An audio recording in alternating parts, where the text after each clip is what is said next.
Governor house Karachi میں Memon foundation کے زیر اہتمام منعقدہ تقریب سے گورنر سندھ محمد کامران خان ٹیسوری خطاب کر رہے ہیں۔ بچے بچیاں 1200 سے 1800 ڈالر فری لانسنگ سے مہینہ کما رہے ہیں الحمدللہ۔ ان 3 سالوں میں 10 لاکھ سے زائد راشن کی تقسیم، 11,000 سے زائد لیپ ٹاپس کی تقسیم، موٹر بائک جو کہ ایک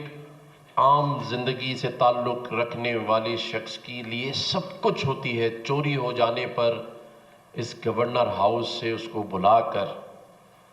موٹر بائک دے دینا، اور یہ وسیلے اللہ تعالیٰ نے کھڑے کیے۔ ایک شخص ہے جس نے ہمیں 2.25 ارب روپے کا اب تک راشن دیا ہے، اور وہ کہتا ہے کہ میرا نام نہیں پتا۔ الحمدللہ صرف یہاں سے ہی راشن ہم نہیں بانٹ رہے، 35,000 راشن کے باکسز ہم جو کوریئر سروس ہے خاموشی سے ان سفید پوش لوگوں کے گھر بھجواتے ہیں جنہوں نے آ کے ہمارے پاس رجسٹریشن کرائی تھی، اور الحمدللہ یہ سلسلہ اب 3رے سال ختم ہونے میں شامل ہوگا۔ تو میں بتا یہ رہا تھا کہ اگر آپ نیت کریں اور اللہ سے توفیق مانگیں تو اللہ تعالیٰ سب کچھ دینے والی ذات ہے، رازق بھی وہی ہے، عزتوں کا مالک بھی وہی ہے۔ اور آپ نے دیکھا کہ جب وہ عزت دینے پر آئے تو آپ کو اللہ تعالیٰ نے 10 مئی 2025 کو بھی اس خطے میں کتنی بڑی عزت سے نوازا کہ وہ ملک بھارت جو اس خطے میں اپنی بالادستی، اپنی بدماشی اور عدم توازن اور نہتے کشمیریوں پر ظلم اور مظالم کرنے میں فخر محسوس کرتا تھا، جب اللہ تعالیٰ نے اس کو نصب و نابود کرنا چاہا تو طاقت میں 80 گنا زیادہ بڑھا، وسائل میں 80 گنا زیادہ بڑھا،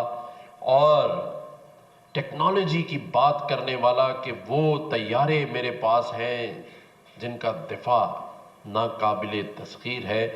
اللہ تعالیٰ نے ان طیاروں کو اور ان کے گھمنڈ اور ان کے غرور کو خاک میں ملا دیا۔ الحمدللہ یہ سب اللہ کی مدد سے ہوا ہے، یہ اللہ کی مدد کے بغیر ممکن نہیں تھا۔ تو ہم جو 24 کروڑ لوگوں کا ملک ہے، ہمیں اللہ تعالیٰ کا شکر ادا کرنا چاہیے کہ ہم جس ملک میں رہتے ہیں اس ملک کے نام سے پہلے اسلامی جمہوریہ پاکستان لکھا ہے، یعنی ہم ایک اسلامی ملک میں رہ رہے ہیں۔ ہم رمضان المبارک کی 27ویں شب لیلۃ القدر کے دن والے ملک میں رہ رہے ہیں،